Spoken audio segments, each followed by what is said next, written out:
Muy buenos días, jóvenes dominguinos. Les saluda su profesor Leopoldo. Esta semana continuamos con el trabajo que hemos iniciado ya en la sesión anterior, denominado taxonomía, ¿no? Taxonomía, esa ciencia que estudia, que ordena, que clasifica, que nombra a los seres vivos, utilizando lo que nos había dejado Carlos von Linneo, ¿no? La nomenclatura binomial, que es un sistema de clasificación moderno. Un sistema de clasificación moderno que permite nombrar científicamente a las especies de acuerdo a ciertas características que tienen ellos. Acuérdense que Carlos Linneo utilizó 2 niveles taxonómicos para nombrar a las especies. Dentro de los 8 niveles taxonómicos, él utilizó los 2 niveles más básicos, o los 2 taxones básicos, especie y género, ¿cierto? Implica entonces que todo ser vivo tiene un nombre científico constituido por 2 palabras, como ya le indicaba, ¿no? Constituido por 2 palabras. La primera palabra representa al género y la segunda palabra representa a la especie. Y luego, evidentemente, el sistema de clasificación justamente ordena el hecho de que los seres vivos estén agrupados en diferentes reinos. Y nosotros conocemos, de acuerdo a las diferentes clasificaciones, desde Aristóteles para acá, que han existido hasta ahora, de acuerdo a Lynn Margulis, 5 reinos. Hemos trabajado ya el reino de las bacterias, y esta semana nos toca trabajar el reino protista y el reino fungi. El reino de los protistas, esos microbios que tenemos acá. Hemos traído a 2 bailarines, uno de cada reino, a ver cómo le va en este desafío del swing, ¿no? Bien, aquí tenemos el reino de los protistas y el reino de los hongos. Claro, ¿quiénes integran ambos reinos? ¿Qué elementos vamos a encontrar ahí? Algunos conocemos, otros no conocemos, evidentemente son reinos. Estamos hablando de una gran diversidad de organismos, pequeños, difíciles de poderlos nosotros observar, porque nuestro hábitat no es el hábitat de ellos, salvo en el caso de algunos, ¿no? ¿Qué características tienen cada uno de sus integrantes de cada reino? Es importante poderlos, al menos en grandes medidas, darlos a conocer hoy día. ¿Cómo se clasifican estos reinos? ¿Cómo los vamos a encontrar a estos reinos? ¿Y qué ventajas tenemos de poder encontrarnos con ellos o de poder formar parte de un ecosistema en donde existan, pues, protistas, o en donde existan hongos? Donde existan protistas y donde existan hongos, ¿no? ¿Qué tenemos acá? El reino de los protistas. El reino de los protistas. Acuérdate bien, dice acá claramente, porque cada reino tiene sus características. Cuando nosotros hablamos de características, jóvenes, estamos indicando ¿qué cosa? Que debemos describirlo, su tamaño, su color, su organización, su forma, su tipo de alimentación. Esos son características. Por ejemplo, acá me dicen que los protistas pueden ser unicelulares, pueden ser heterótrofos. Acuérdate que heterótrofos son aquellos que no elaboran sus alimentos, que consumen alimentos elaborados por otros organismos, ¿ya? Los autótrofos, ellos sí son organismos que sí elaboran sus alimentos, sí elaboran. Por ejemplo, mira, si nosotros decimos heterótrofos, los protozoarios. Los protozoarios son heterótrofos. Ellos van a convivir o van a ser parte del mundo de los parásitos, por ejemplo, porque como son heterótrofos, no hay nada que ellos puedan elaborar salvo beneficiarse de otros organismos, ¿no? En cambio, los autótrofos son las algas. Las algas, profesor, pero hemos visto también algas en las bacterias, ¿sí? En el reino Monera hay un grupo que se llama cianobacterias, que son algas de colores. Y aquí también tenemos otro tipo de algas pluricelulares. ¿No? Ahí. Y en las plantas también tenemos algas multicelulares, ¿no? Bien, ¿qué más dice aquí? Son eucariotas. Esto sí, para todos, tanto heterótrofos como unicelulares como autótrofos, o tanto los protozoarios como las algas, son eucariotas. Todos tienen célula con núcleo definido. Todos tienen célula con núcleo definido. Bien, aquí tenemos a Ernest Haeckel. Ernest Haeckel, que es el que nos ha dejado el término de protista o protoctista, ¿no? Porque antes de Ernest Haeckel, hay que entender que Ernest Haeckel nos ha dejado sus evidencias en el siglo XIX, 1800. Pero antes de Haeckel había ya Aristóteles. Aristóteles lo hemos conocido ya desde la primera clase, ¿no? Desde la primera clase sabemos que Aristóteles pues es el padre de la biología o de la ciencia que estudia la vida. Por lo tanto, él, en el afán de investigador, de analizador, de observador, nos ha dejado también clasificaciones, porque acuérdense también que él es el padre de la zoología. Él es el padre de la zoología y él es el primero en dar una especie de sistema de organización de los reinos, teniendo en cuenta que para él existen dos reinos. Aquí, el reino animal y el reino vegetal. Dos reinos nada más. Hay que respetar que él existió pues antes de Cristo, donde no había microscopio, donde no había ningún insumo, ni tecnología, ni... Bien, decíamos, Aristóteles existió antes de Cristo. Existió antes de Cristo y en ese tiempo él ya tenía la forma, la idea de clasificar para él los dos reinos, el reino animal, según él decía que en el prefijo ánima, de alma, y el reino vegetal. No existía otro reino para él. El reino animal existía pues cerca de 27 a 29 grupos. En el reino vegetal para él habían pues hierbas, arbustos y árboles, nada más. No habían otro grupo más. Pero luego ya Ernest Haeckel, ya después, en el siglo XIX, ya propuso un tercer reino. Ya sabíamos nosotros que existían los animales, las plantas y todo lo demás. Ernest Haeckel ya nos dejó que existe el reino protista, o también llamado reino protoctista. Aquí está, reino protoctista. 3 reinos. Ya después aparece Robert Whittaker y Lynn Margulis. Primero Robert Whittaker, que nos deja ya el reino, el 4º reino y el 5º reino, ¿no? Los va separando, ¿ya? Pero acuérdate bien, Aristóteles fue el primero en clasificar, el primero que tuvo la idea de clasificar a los seres vivos. Y si nosotros tenemos el reino protista, yo les había indicado a ustedes que los protistas tienen ciertas características propias, ¿no? Por ejemplo, ya habíamos dicho que son eucariontes. Todas son eucariontes aquí. Algunas son unicelulares o otras son pluricelulares. Su nutrición, habíamos indicado que algunos son autótrofos porque son fotosintéticas y otros son heterótrofos porque no pueden elaborar alimentos, son fagocitosis, significa que invaden a las células. Su reproducción puede ser asexual o en algunos casos puede ser sexual, ¿no? Miren, aquí tenemos 2 ejemplares muy conocidos. En las aguas estancadas, en casa, podemos nosotros hacer nuestro caldo de cultivo de protistas. ¿Cómo lo hacemos? Agüita hervida o agüita cruda, lo que sea. Podemos dejarle ahí restos de trocitos de verdura, trocitos de carne y dejarlo ahí.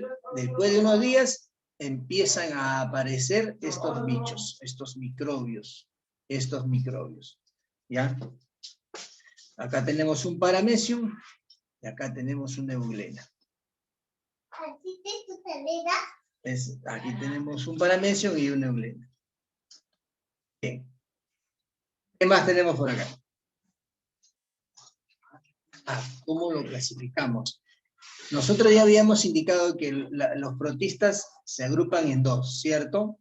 Los protozoarios propiamente dicho, aquí lo tenemos, y las algas. Teniendo en cuenta que los protistas o los protozoarios son los representantes natos de este grupo. Ahí, por ejemplo, Por ejemplo, encontramos los mastigóporos, todos ellos son heterótrofos. Los esporozoarios, los arcodinos, los ciliados, todos ellos son casi parásitos. Las algas, bueno, las algas sí, pues, en el caso de las clorofitas, rodofitas, feofitas, crisofitas, firrofitas, euglonofitas, todos ellos son algas, pero con diferentes formas de nutrición. Algunos son quimiosíntesis, otros son fotosíntesis, algunas son rojas, otras son pardas, algunas comen hierro, ¿me entienden? Entonces ahí está la diferenciación de ellos. Aquí, por ejemplo, podemos observar el grupo de las algas, miren, el grupo de las algas. Aquí tenemos algas, en los 3 bloques son algas, pero son de diferentes clasificaciones o subclasificaciones. Igual que en este extremo, son protozoarios. Los 3 son protozoarios, pero cada uno es una especie diferente dentro del grupo de los protozoarios. Dentro del grupo de los protozoarios. Bien. ¿Qué más tenemos por acá? El reino de los hongos. El reino fungi. Dejamos de lado un poquito el reino protista, sin olvidar que dentro del reino protista también está la ameba, la famosa ameba come cerebro que siempre está también en las aguas estancadas. Ellos dependen mucho del agua para poder vivir. Ese es su punto número 1. Le quitamos el agua y dejan de existir. El reino fungi no varía mucho en ese hábitat. El hábitat del fungi no varía mucho con el reino protista. También dependen mucho de la humedad. También depende mucho de la humedad. Ahí está Robert Whittaker. Muy bien, ahí lo tenemos a Robert Whittaker junto con lo que me comenta Angeli Rossi. Así es, el gran Robert Whittaker. Él es el que nos ha dejado pues la clasificación, incluyendo el reino fungi ya. Incluyendo el reino fungi, ¿cierto? Incluyendo el reino fungi, porque ya nosotros teníamos el reino monera, ya teníamos el reino protista, ya conocíamos del reino vegetal, ya conocíamos del reino animal, y ya nos faltaba conocer el reino fungi. No se conocía, hasta que apareció este gran científico Robert Whittaker. Robert Whittaker que nos deja ya la clasificación considerando al reino fungi. Considerando al reino fungi. ¿Ya? Considerando al reino fungi. ¿Me entiende? Ahora, ¿qué vamos a encontrar dentro del reino de los hongos? Pues también en los hongos existe una gran diversificación, jóvenes. Una gran diversificación acá. Dice, fungi, que su término en latín significa hongo. En latín significa hongo. Y nosotros pues conocemos a los hongos y algunos lo conocemos tanto que hasta nos los comemos, porque son comestibles como la seta, la levadura, ¿no? Los champiñones. Otros no, como por ejemplo el moho, ¿cierto? El pie de atleta, la tiña, todos ellos son otros tipos de hongos que causan enfermedades. Hay diferentes tipos de hongo. Sí, diferentes tipos de hongo. ¿Ya? Por eso dice acá claramente, el reino fungi, por lo tanto, es el reino de los hongos, aquellos seres tipos, aquellos organismos que tienen células eucariotas, ¿no? Aquellos que tienen eucariotas, células eucariotas. Cuando los organismos mueren, decesan, cuando los organismos mueren, tiene que haber una descomposición porque existe un ciclo de los elementos químicos. Todo es de la naturaleza, todo es de la naturaleza, por lo tanto, la descomposición de la materia es parte del ciclo de los elementos. Y la descomposición de la materia tiene que ver mucho con los hongos y con las bacterias. Los hongos y las bacterias. Cuando cuando se mueren las plantas, los hongos son los últimos en descomponer la planta. Ellos se encargan de descomponer la planta.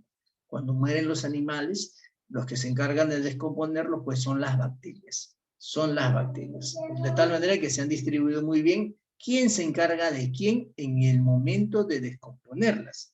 ¿Quién se encarga de quién?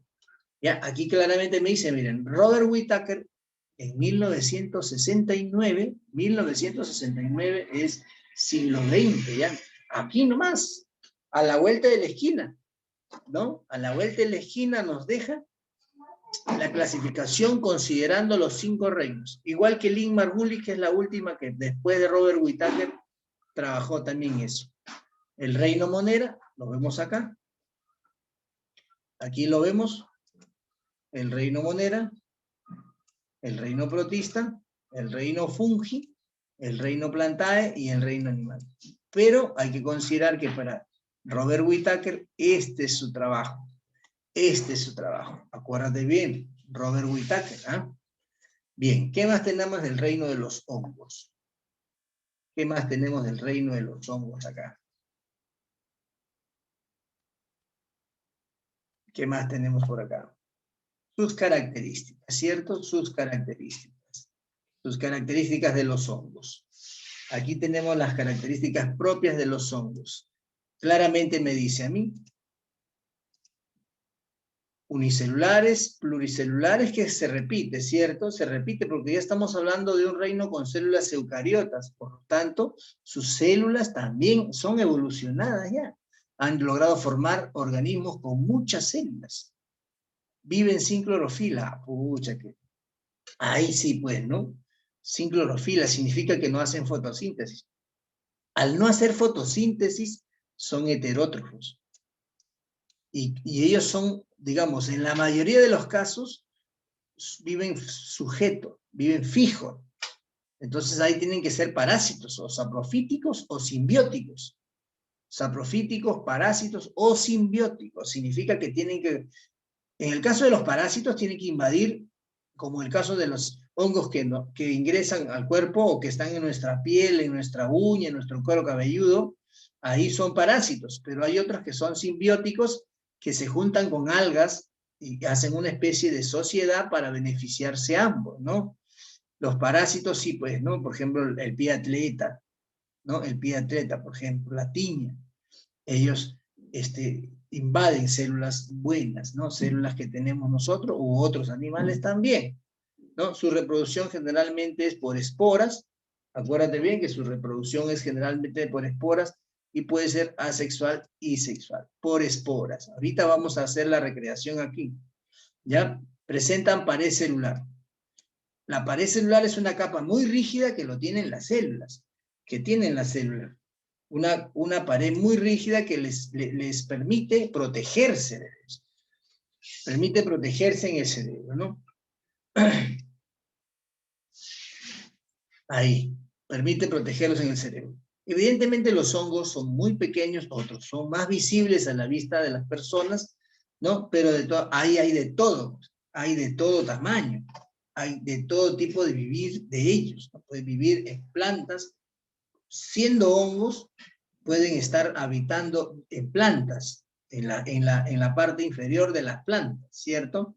En la parte de abajo, porque ahí almacena la humedad. Ahí almacena la humedad. Bien, el reino de los hongos, el reino fungi, y por ahí dice claramente, ¿no? Los hongos se reproducen sexualmente o asexualmente. En la mayoría de los casos son mediante esporas. Aquí está, mire, su micelo y la hifa, que está colgadito, colgadito, colgadito por acá, colgadito por aquí. Son unas pequeñas vellosidades que cuelgan, y de ahí caen las esporas. Aquí están las esporas. Ahí están las esporas, colgadas, ingresadas dentro del micelo, y luego esto caen, y luego, evidentemente, como son asexuales en este caso, sale pues una nueva plantita, sale un nuevo sombrerito, ya esporas. Sustancia de reserva, en el caso de nosotros tenemos glucógeno, en el caso de ellas tienen glicógeno, que no es otra cosa más que otro polisacárido, ¿no? Aparte que tienen quitina que es otro polisacárido, en el caso del glicógeno, polisacárido también, y también tienen grasa, pues, ¿no? Invaden todos los ambientes, pero invaden todos los ambientes donde esté como característica las zonas húmedas, ¿no? Las zonas húmedas, como por ejemplo, aquí, Ahí, por ejemplo, en este caso, ¿dónde evidenciamos nosotros la aparición de ciertos hongos? Esto ha pasado comúnmente en casa, ha pasado comúnmente en casa, ¿cierto? Cuando vemos la naranja, cómo se torna esas manchas verdosas, así es, esas manchas verdosas que ya nos da la apariencia de que esa fruta ya no se puede comer, evidentemente porque ya ha salido el hongo ahí, ¿no? Ha salido y tenemos que retirarlas porque si no, imagínate, va a pasar al otro lado. Ahí está. En estos alimentos también, como una especie de algodoncillo, como una especie de vellos, ahí está el moho, ¿cierto? Igualito acá como el pan, o el pan de mesa, cómo se va hongueando también. Está todo triste el pobre, está todo triste porque se ha vuelto verdoso, ¿no? Ahí están los hongos. Y en este lado el arroz. El arroz también, cuando lo dejamos, por el calor y la humedad propia del arroz, se honguea y toman esas coloraciones que tenemos en la pantalla, ¿no? Ahí podemos ver claramente. Pero también no todo es malo. Hay muchos hongos que nosotros lo utilizamos, lo hemos industrializado, ¿no? Lo hemos industrializado, inclusive comestiblemente hablando. Algunos son utilizados en la gastronomía. Los champiñones, las setas, ¿no? Son utilizados en la gastronomía. Acá tenemos una medicina, miren. Un frasco de medicina. Penicilina. La penicilina, de hecho, desde Alexander Fleming para acá, nosotros sabemos que la penicilina es un producto de la investigación casual de Alexander Fleming, en donde él encuentra que gracias a los hongos, en este caso el hongo Penicillium notatum, es que se consigue aislar a las bacterias, a estas bacterias que causaban infecciones, ¿no? Hay que recordar que Alexander Fleming era un médico escocés, y en su laboratorio él preparaba varios caldo de cultivo de bacterias, caldo de cultivo de hongos, y así. Y por casualidades de la vida, que él tampoco no lo explica, por eso es que dice que hay muchas casualidades que han beneficiado a la humanidad, en este caso es uno de ellos, ¿no? El hongo que estaba en el caldo de cultivo cayó al recipiente donde estaba el cultivo de estas bacterias. Tanto así que él observó que las bacterias se estaban reduciendo, que estaban siendo controladas por estos hongos, y de ahí es donde nace la penicilina. La penicilina. De ahí se origina este medicamento, la penicilina, para poder curar o tratar sobre todas las infecciones bacterianas, ¿no? Ampicilina, megacilina, penicilina. Ahí, acuérdate bien.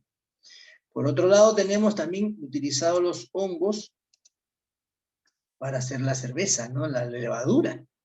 Ahí está, miren, la rica chela, como le llaman. Y en la parte de abajo también la levadura. Sin olvidar que hay setas, hay champiñones que también son utilizados para la gastronomía. Pero también hay hongos pues venenosos, ¿no? O los hongos que tienen manchitas, los hongos que tienen sombrero con manchas, son utilizados porque son muy tóxicos, tienen unas toxinas muy fuertes. Y en la zona de donde están los países tropicales, ahí hay estos hongos. Y como, digamos, en estos países tropicales cazan animales, utilizan una especie de mezcla con mortero de estos hongos, preparan un ungüento, lo cual frotan las flechas, lo que utilizan para cazar, y eso duerme a la presa, no duerme al animal. ¿Ya? Por el otro lado, ¿qué tenemos? Lo que nadie quiere, pues, no, imagínate, un pie de atleta. Aquí, mírenme. Pasa por la humedad,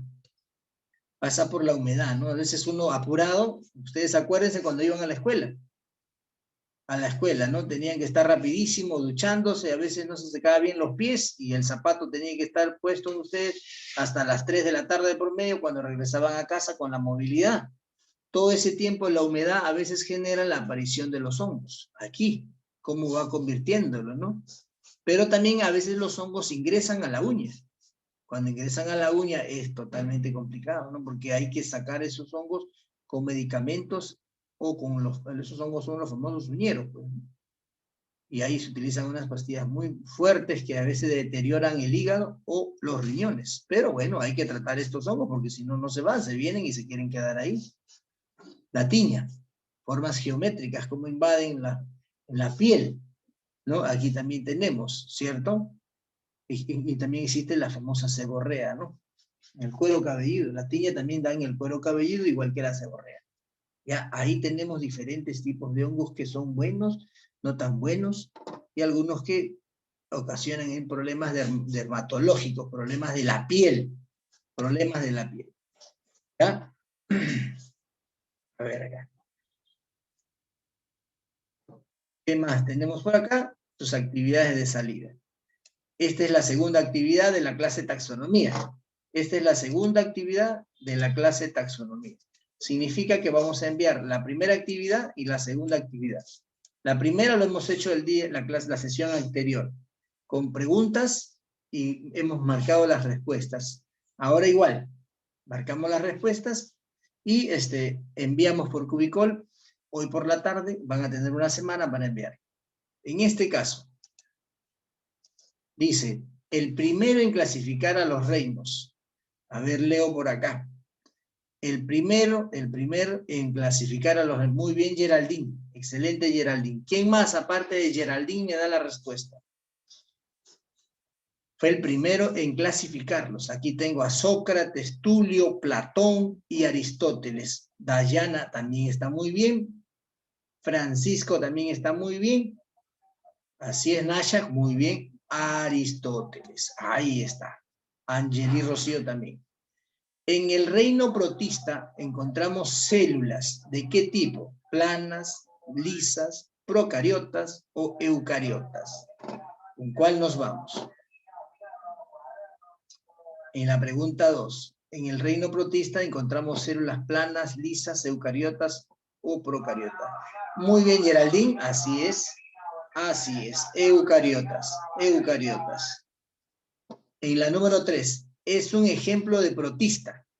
¿Cuál de estos 4 o los 4 son ejemplos de protista? Porque tengo una que dice todas, o puede ser cada una solamente de las 4, ¿cierto? La ameba, de hecho que la ameba es protista, muy bien, la ameba es protista, pero la ameba es como la más famosa, ¿no? La ameba es como la representante, es la representante, pero hay eulena también, y también hay paramecio. Entonces, en este caso, es todas, ¿ya?